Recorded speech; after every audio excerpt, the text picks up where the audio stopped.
So, we've been baptizing people. We're going to baptize some more people today.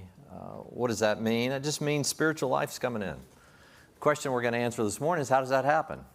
How does that happen? Well, we kind of answer that question every week, but more specifically, we're going to continue to kind of work our way through this.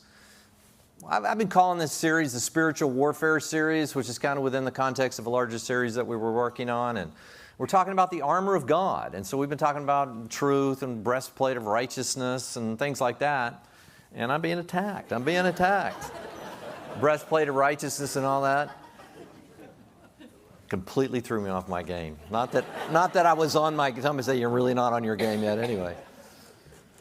So what do we do with that? Well, we're gonna look at this next piece of armor. This is all coming from Ephesians chapter 6. Finally, be strong in the Lord. Be strong in the Lord. You don't just, you're trying to be strong. You're strong in the Lord. And in the strength of His might. It's not your might. Some of you say, well, I don't have the ability to get up and, preach the gospel. It's not what we're talking about this morning. It's an element of what we're talking about, but it's not the fullness of what we're talking about. But it's His might. It always is. What do you think I do back in this green room before I come out here? I usually get down on my knees. I got nothing, Lord. It's your people. It's your man. You're the manna. I'm not the manna. I'm just the messenger of the manna. Lord, what do you want to say to your people today? Lord, I'm asking you, it's your Spirit. Strike a fire in this message. That's usually my prayer. Communicate to your people. Because there's different people who are watching. They say, I don't even believe in God. I understand. You may be watching this morning. Some of you in here may say, I was burned by religion a long time ago, and I don't know if I believe this or not. You're welcome here. It's a good place to come. And just sit and listen for a little bit. Not to me, but to Jesus. Jesus communicating through His Word. So when you look at that, you say, well, what is this? It's His might. And then it says, put on the full armor of God so that you will be able to stand firm. Stand firm against what? Against the schemes of the devil. We know, and we looked at this, that we shouldn't be ignorant of his schemes. We should be aware that he is after us, that he wants to, if he can't take our salvation, he can neutralize you into fruitlessness and a life that just isn't, what it could be. What it could be. Fruitfulness brings peace. That's what we looked at last week. The work of righteousness brings peace. The service of righteousness, quiet confidence. Blessedness, which just means that it's a happy life. I've got to tell you, I had a real up and down life. If you were to ask my parents, and I sure hope you never get the opportunity to, if you were to ask, what kind of life did he lead? It was a disastrous life. I left a trail of misery behind me. Pretty much everywhere I went. And when I was up, I was up. And when I was down, so discouraging and depressed, there were times I wanted to take my life. Was that a happy life? I don't think so. As Jesus came down in His might and began to transform my life over a period of time, not immediately, in some ways immediately, I began to share, but I didn't know necessarily how to share the gospel. We'll talk a little bit about that next week. What does it mean to put on these shoes prepared with the gospel? We'll see what this means. What does that mean? Well, it took some years, and this is what happens. You come out of Egypt, you go through your baptism. Many of you have recently gone through your baptism, and I always tell them, the day that they're getting baptized, I say, look, now you come out of your baptism, and where did Israel go? Where did Jesus go? They went straight into the wilderness. Now you learn to eat the manna. You learn to be prepared, and that's essentially what Paul is going to be saying here. And he says, look, our struggle's not against flesh and blood, but against rulers, against powers, against the world forces of this darkness. And then it goes into the armor, and that's where we will launch this morning. Ephesians chapter 6, verse 15. Again, a little bit archaic language in the NASB. I teach out of the NASB with purpose, but still. It says, having shod your feet with the preparation. What does that mean? You know what that means in the Greek? It means preparation. I was looking at that in the Greek, kind of studying that word, and I was just going, what does it mean? It's like preparation. Okay, that's a pretty good translation, preparation. It means to be prepared. But with what? The preparation of the gospel of peace. Now, we know that gospel means good news. So here it is. Now, if you look behind me, do you have that, I don't know, maybe it's in the next one, with the feet. These were really boots. These are not like sandals. He's describing Roman, their overlords at that time, and they were really suited up. And they did have breastplates of righteousness, but they had these shoes, and in the bottom they had these nails that were driven in the bottom of these shoes. And as a fly fisherman, I'm going, I've seen these before. Keeps you from slipping around on the rocks as best it can or falling into the river. And they would do this. Now, why would they do this? They would strap them up all the way up to their knees. And what it would allow them to do when they put on these shoes, it would essentially allow them to stand firm in a battle. Now, if it was offensively, they were able to dig in and push forward. If it was defensively and they were being pushed back, they could stand firm. They could get a grip. And so what this is basically saying is, get a grip here. You're going to want to be, if you're in the spiritual realm, not now, they were fighting in the physical realm. We already know, we just read that. We're not battling against flesh and blood. But against these powerful forces of wickedness in heavenly places, I need to be able to stand firm. So when these schemes of the devil come against me, and they'll come mostly in my mind, yeah, there will be persecution if you stand up for your faith. There will be other things that will come against you. Many of you know what's going on in Iran. You know that we're in the middle of a conflagration right now. And what you see there is, well, you just see usually just Islamic extremists in the streets, but there are many Persians that before, in the last 47 years, before that it was a monarchy, before it became this Islamic extremism that took over and wants to impose Sharia law. But there are many Iranian pastors, lovers of Jesus, that have been tortured and put in prison, and yeah, persecution happens in the flesh. It will happen. It can happen. May have never happened to you. It certainly never happened to me to that extent, but I've certainly felt persecution.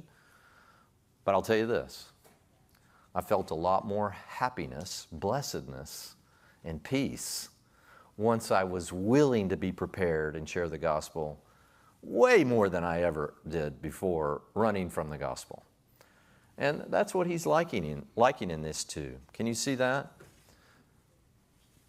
Are you prepared with the gospel? And if so, what might that look like? First, the admonition from Peter. 1 Peter chapter 3, verse 15. This is something you should know, and we're going to kind of break this down a little bit. It simply says this. This is Peter. This is actually in the context of their persecution, what was going on in their lives, contextually. And then it says this, sanctify Christ as Lord in your hearts. Always be ready to make a defense. I have some friends in here that I know, I can spot you already. You were litigators. Maybe you currently are litigators. You're used to making a defense for your client. Well, your client now is the King of Kings, and he's worth making a defense for. May I say that again?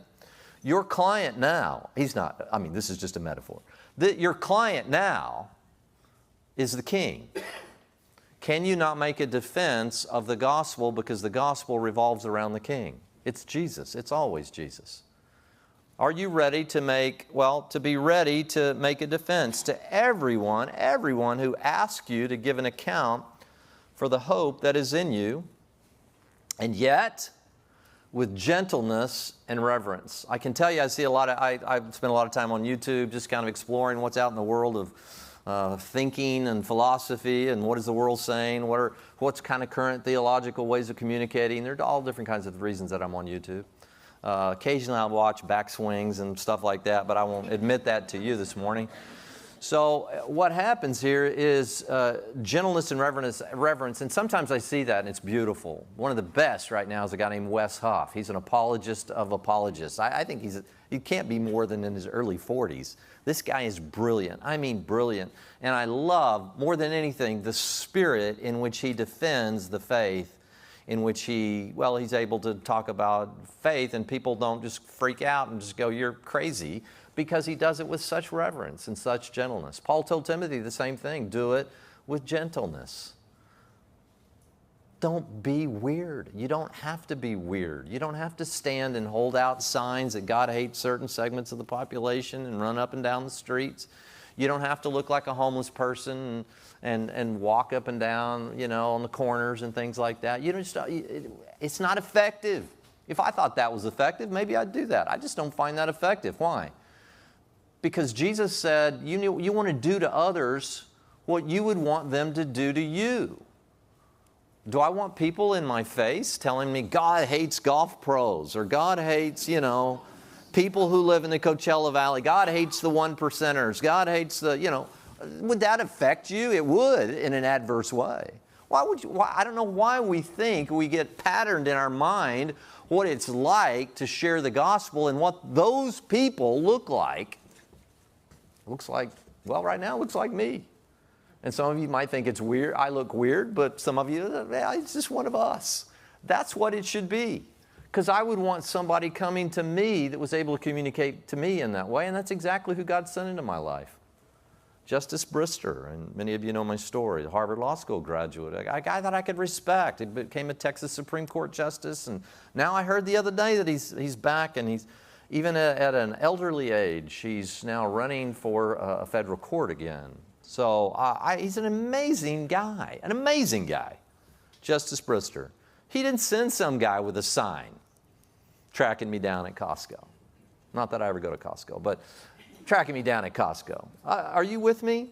In gentleness, in reverence, do unto others as you would have them do unto you. I mean, there's so many examples of why this is significant. Titus 3:2, and it's not, it won't be up on the screen here. Malign no one, be peaceable, gentle, showing every consideration for all men. Why? Because it goes on to say, because you too were once enslaved to weird thinking.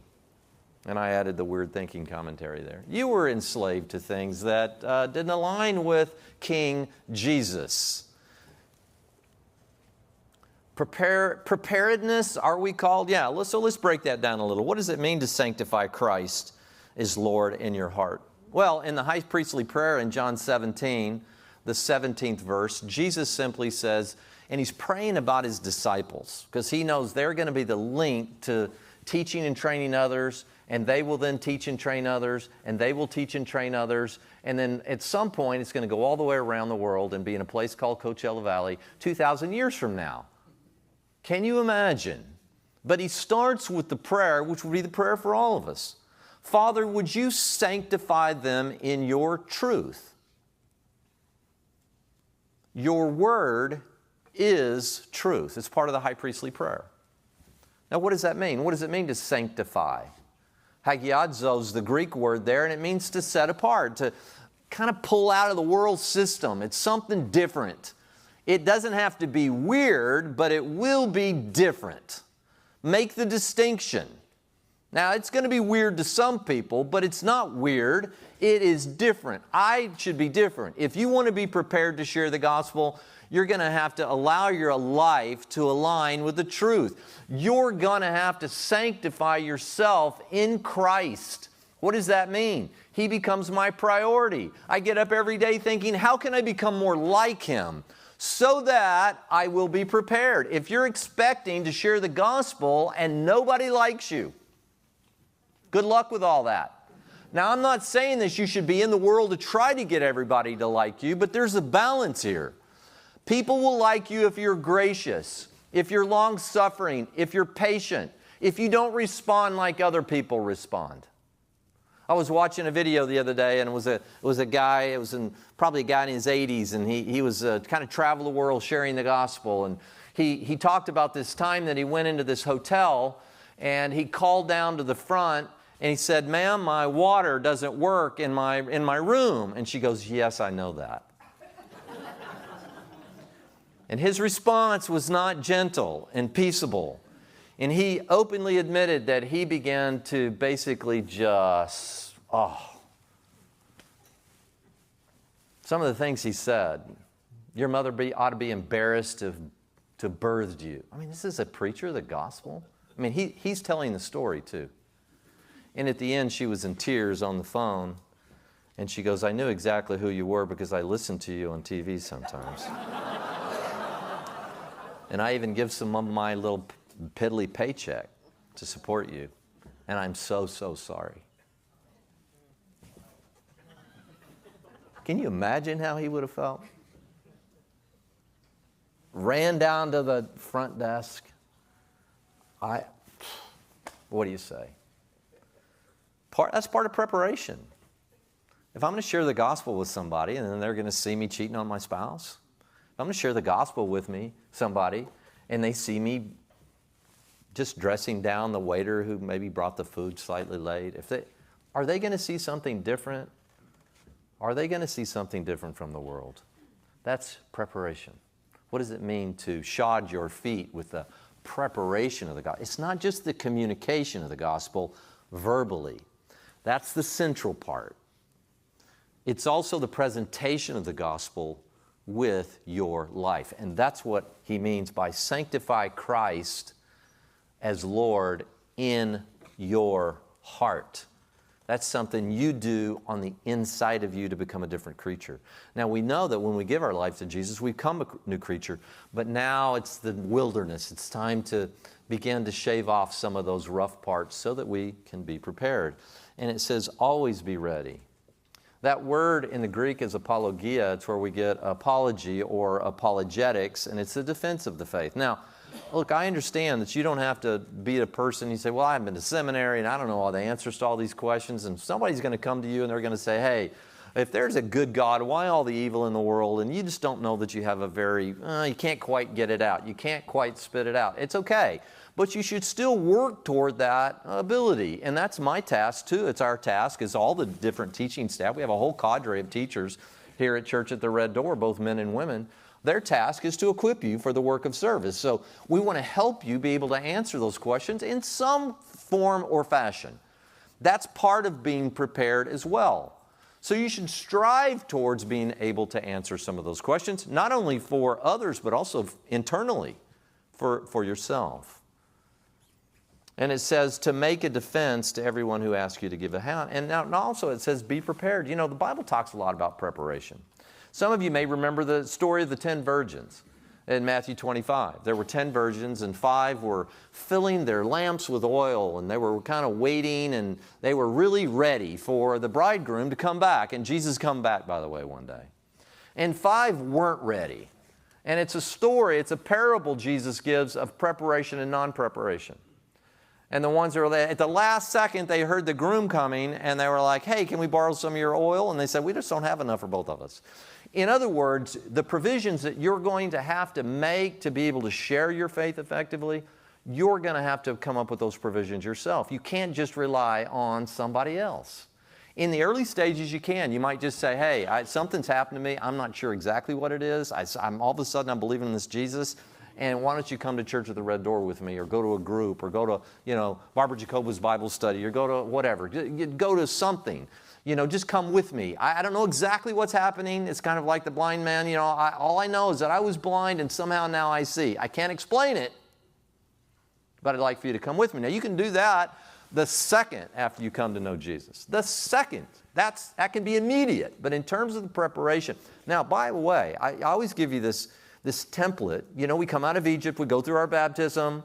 We're filled with God's Spirit. We go into the wilderness to be tested, just like Jesus.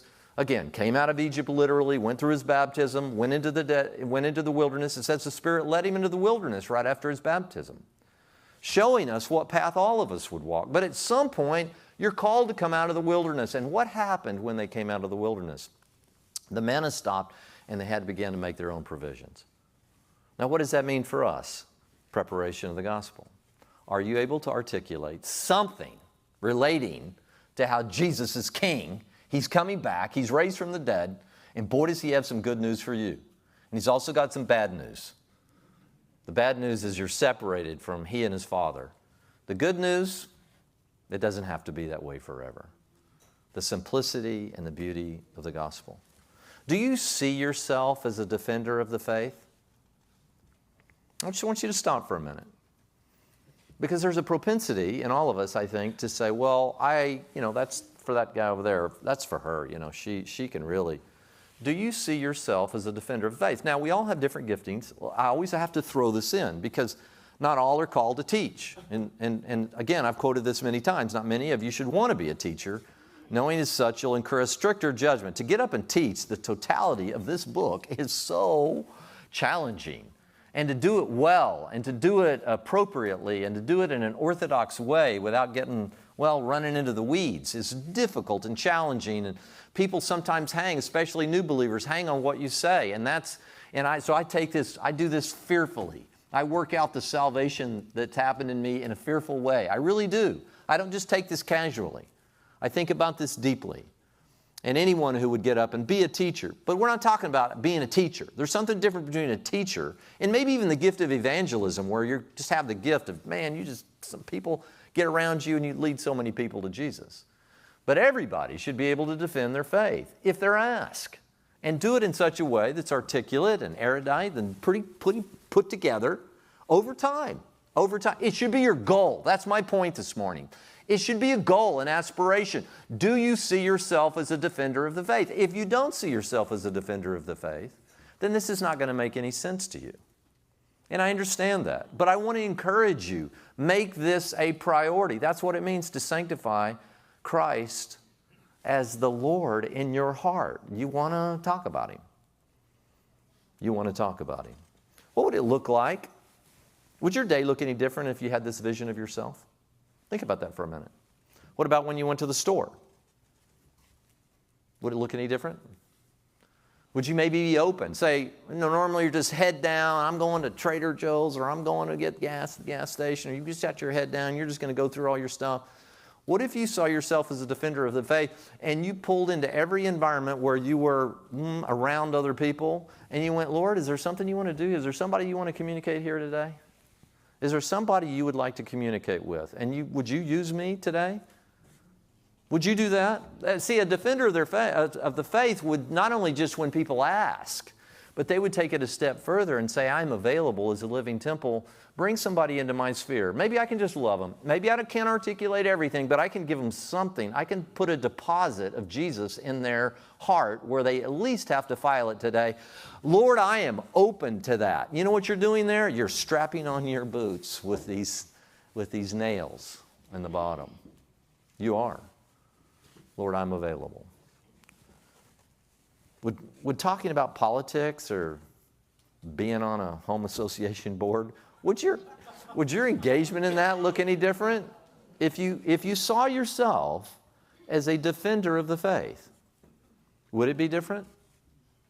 Would it be different? It has to be. It would be. I promise you it would be. Would speaking with your children or your grandchildren or the way that you approach them, if always in the back of your head, your primary goal was not to correct them or to chastise them or whatever, as a primary goal. Now, as a parent with small children, of course, that is part of your challenge in being a parent. But I'm talking about grown adults and maybe even grandchildren. They're not under your custodial care.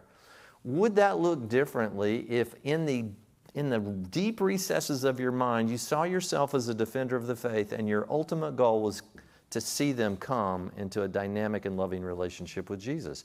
Would those engagements look different? They would. I promise they would. They would look different.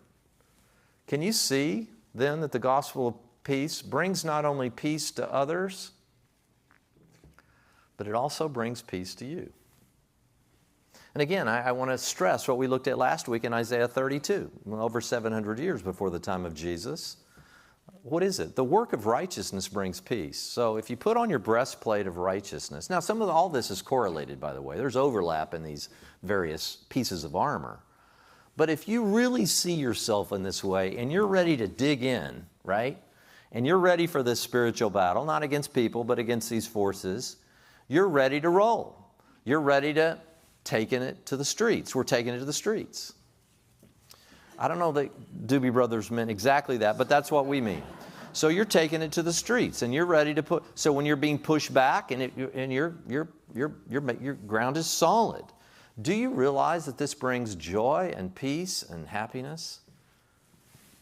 See, what happens when you begin to sanctify Christ as the Lord, the King in your heart. When you begin to do that, I tell you what happens.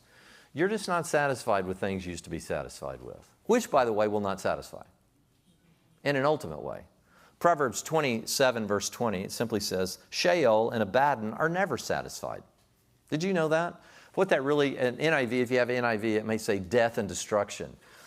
Sheol is the place of the dead. Abaddon was a place of destruction, right? So this is kind of pictured with some anthropomorphic language in Revelation, where death is finally destroyed and all these things. But imagine this grave is just never satisfied. Rah, rah, rah, you know, give me all these souls, you know, that die. Now bring them to me. And death and destruction, they're never satisfied. And the second part, well, neither are the eyes of man ever satisfied. Do you really think the pursuit of non-gospel-centric lifestyles, non-defender of the faith lifestyles are ever ultimately going to make you satisfied? Do you think that? Been going through a study with multiple groups of men over the last number of months through Ecclesiastes, and said at the end it always comes out the same. It's all just striving after wind. It's all vanity. We look back and we just go, it just never did ultimately satisfy. Oh, there were punctuated moments. Of course there were. Of just ecstasy. And a lot of times in things that didn't even involve Jesus at all. And sometimes they weren't even, well, they were more earthly and not even godly things. But they brought momentary satisfaction. That's not what we're talking about. We're talking about a deep level of satisfaction. The eyes of man will never be satisfied. That was the mistake they made in the garden, you do realize. The tree, it looked good. It was going to taste good. The eyes, they're satisfied. And then you take the bite of autonomy or independence of God or not being a defender of the faith, and you realize that it just brings death in the end. What this is promising is extraordinary, not just eternal life. Peace now, today.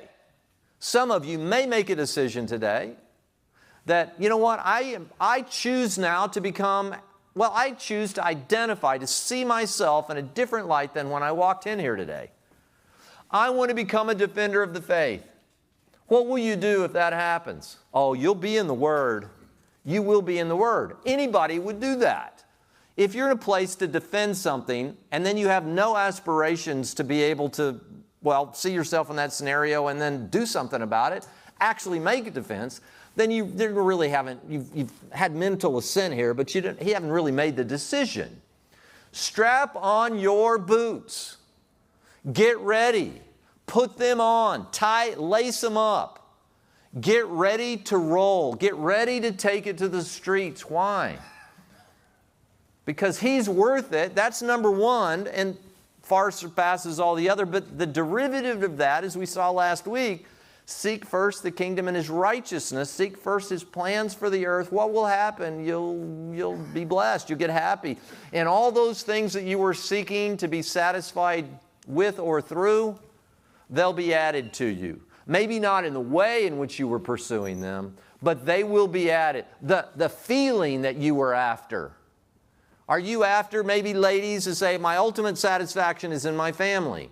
And then you see your family and they move away. Or God forbid somebody dies. Or, you name it. What happens? Or what do you do with this? I was after it. And that's why Jesus uses kind of hyperbolic language. You must hate father, mother, brother, sister, relative to me. Of course He's not saying hate them. That's not He's using language, hyperbolic language, to penetrate our little, I grew up in West Texas for a while, and we had armadillos that would cross the road. And they look like something prehistoric. They're little mini dinosaurs with their big shells and all that kind of thing. You think it's impenetrable.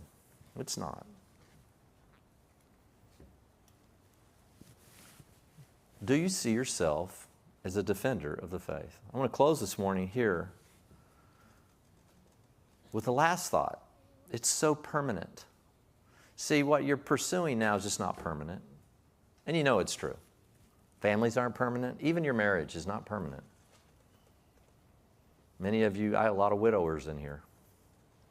Breaks my heart for you. But it wasn't going to be permanent even from the moment you might have been 20 years old and looked deeply into each other's eyes, thinking it was just going to last forever and ever. Well, there was an end part to that. Until death do you part is the end part of that. So when I do marriage, I say, you realize this is a beautiful thing and a gift. Proverbs says that when a man finds a wife, he finds a good thing. Why? Because it's not good for a man to be alone. It's a beautiful thing. You may have experienced not so beautiful things, but that's the fallenness of man. But the design itself is beautiful. But wait a minute. How are we, if there's not permanent, even if marriage is not permanent and family's not permanent and wealth is not permanent and nothing's permanent, what's permanent? Would it be wise to pursue what's permanent? I think so, wouldn't you? It only makes sense. But is there something permanent? And the answer is yes. The gospel is permanent. The good news will be manifest in such a way one day, and I want to take as many people as I can with me. And now collectively as a church, why? I'm perfectly content right here. Why would we want phase 2? Why would we want phase 2? Because we want to take more people with us. We want to have more of an impact. There are things that we can't do now that we could do. Don't you see that? If I see myself as both a defender of the faith and an advancer of the gospel, of course, as the Lord leads, which is why we prayed, as the Lord leads, then we follow. And yes, we want the gospel. Look, we're a church that's strapping on these boots with nails in them. We are prepared with the good news. We're ready to go. We're ready to take it to the streets. And we are, even today. If the Lord doesn't raise this money, okay, that's His providence. It's not mine. But I will say that there's a beauty in the aspirational desire to advance the kingdom forcefully, in the spirit realm. You come out looking like lambs when you're sharing the gospel, gentle, reverent, respectful, kind, thoughtful, maybe even generous to a fault of your time and your resources to just spend some time with somebody who doesn't know the King. But guess what? It's wise because it'll last forever. Jesus said that over and over. Just even a little cup of water given to someone in my name, surely you will not lose your reward. In other words, permanence. Every dollar spent, gone. Every dollar sent ahead, where neither rust nor moth can destroy, never lose. See, there's something beautiful. Now, why do I bring this up, this idea of permanence? Because there's always this subtext to everything we're enjoying, and I've talked about this before, that's like, this is going to end. Remember when I told you about my vacation? I was like, we'd go for like 5 days on the ground and drive in and this and that. It was the first day and I was already miserable because I was like, well, I only got 4 days left of this vacation. I only have 3 days left of this vacation. I only have 2 days left of this vacation. And now I almost feel like I'm not even halfway through. It feels like I should already be packing my bags. It was so miserable. Wait a minute. I'm loving this, but in the back of my mind, but it's almost over, but this is so great, but it's almost over. What if you could say, it's great, and it's never going to be over? Would that not, now think about this logically, folks, would that not lend itself to a higher level of joy? I'm asking you the question. If you get something that's temporal, whether you're aware of it or not, there is a deep kind of low-grade fever that goes, but it can't last. You see others and you're a newly married couple and the whole world's in front of you, and then you're looking at your grandparents and one of your grandparents dies. And deep down you're going, that's going to happen to us too. If we make it that long, it's going to happen to us as well. And that it mutes the joy and the blessedness of what's going on. The gospel says you can rejoice in your marriage of your youth. It's beautiful. And the permanence of the relationship is going to be forever. That's the news we're sharing. It's not temporal. It's not momentary. Well, 2 Corinthians 4 says, you know what's momentary in light? Affliction is momentary in light for the believer. And yet our spirits are being renewed day by day. What do you want here? Why would you want to become an advancer of the gospel, a defender of the faith? Why? So I can be happy. to a deeper level than any other way I can. My eyes will never be satisfied on just earthly things. It just won't work. And that's the story of the Bible. And it's the beauty of the gospel.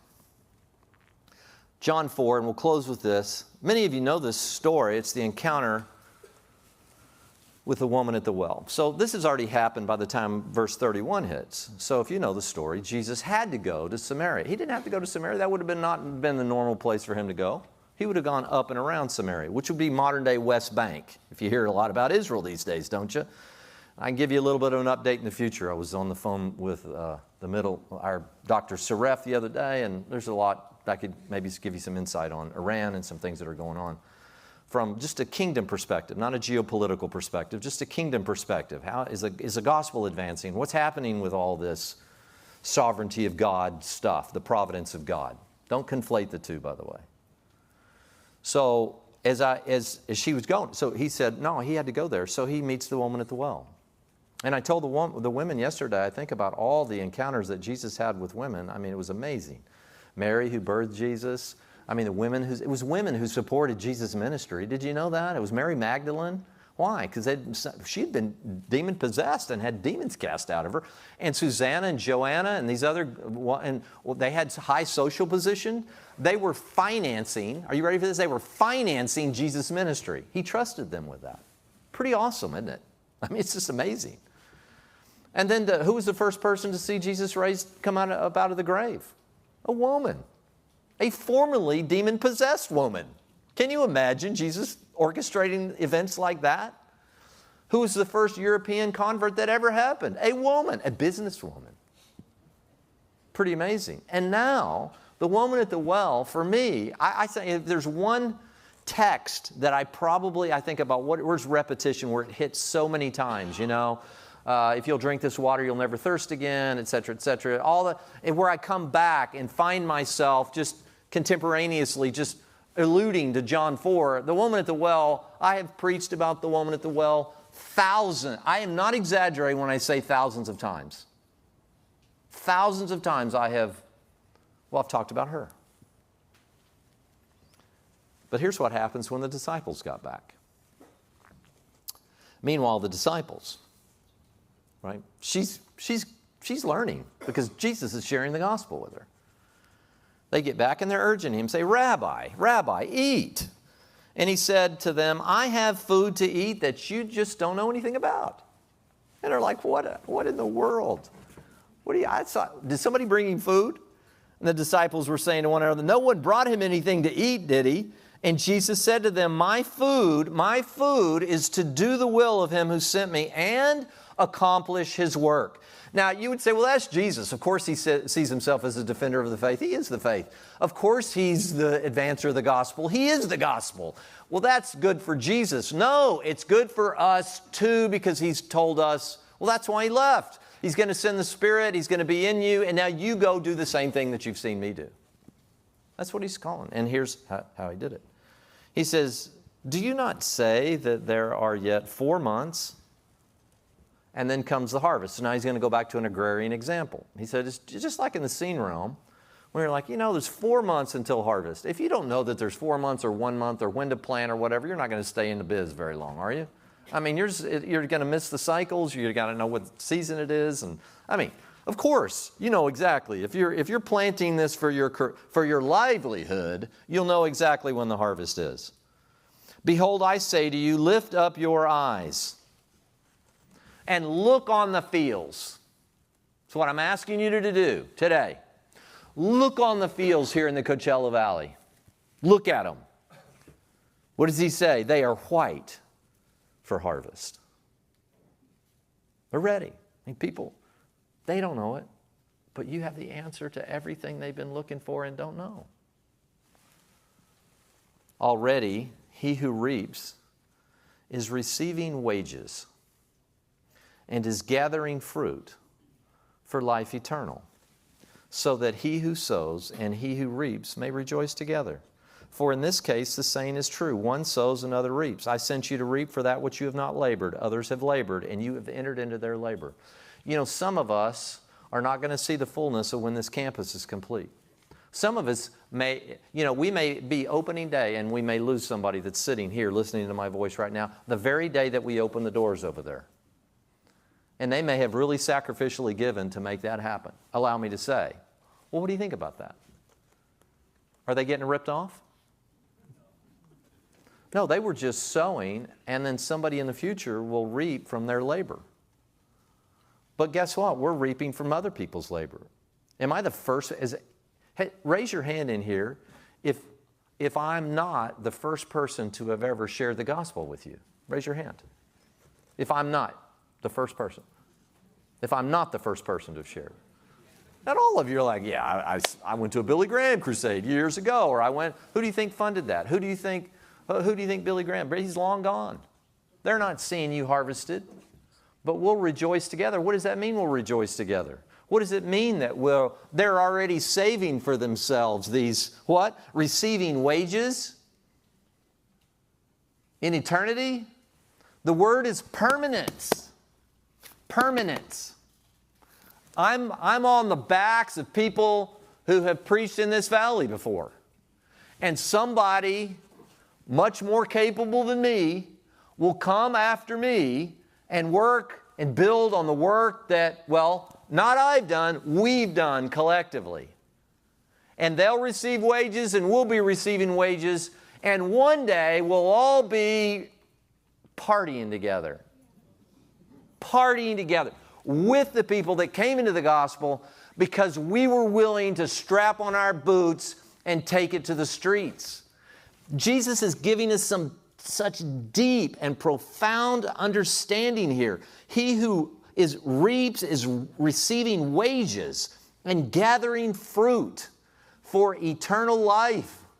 Can you see that? Your eyes are never going to be satisfied chasing other things. They just won't. It won't work. Because deep down you'll know this doesn't last. This will not last. It's momentary. On the flip side, this is sacrificial what I'm doing now. I wouldn't have chosen to do this. I would have chosen a different route. I would have thought that my retirement or this might look differently, or that you would be retired, or whatever it is. And I wouldn't have chosen this, but guess what? I'm so content because of what I know to be permanent. Do you understand that? Permanence brings a level of joy that nothing else can. Knowing you can never lose it. And that's what a defender of the faith and an advancer of the gospel have in common. Future wages, future fruit that never goes away. Do you want that? Well, first of all, if you're watching or otherwise, you say, I don't even know if I'm saved. Believe upon Jesus and you shall be saved. Repent, turn around, be baptized for the forgiveness of sins, and you shall receive the promise of the Spirit. You go into the wilderness. Why? For preparation. Preparation for what? To engage permanence when you cross the Jordan. That's the whole story of us being down here. People say, well, you kind of preach on this a lot. I don't know what else to preach. What are you going to preach? Everything spins back to this. This is the storyline. This is where we are. We're in the church age right now. I mean, I'm not getting into the covenantal theology verses, but there's an age of grace right now. There's a promise that we can enter in. But the addendum to that is take as many people as you can. How would you do that? Strap on your boots, be prepared. Be prepared to share, to defend, to go out in a loving, non-weird way, to share with your friends, family, neighbors, and whoever else God would pull up right next to you in the Trader Joe's line and cut right in front of you. Because they have a few fewer items than you. And felt, well, rather than just shoving your little trolley into the back of their legs and having them collapse, or calling a manager over there, start praying for them and say, Lord, open a door. If this person's that dissatisfied that they've got to cut in front of me in Trader Joe's, maybe they've got soul angst, and I have the answer. Have you given your heart to Jesus fully? My challenge is to do it. Sanctify Christ as Lord in your heart. Priority numero uno. Make Jesus first. Make Him all your heart. Why? So you can be happy and at peace.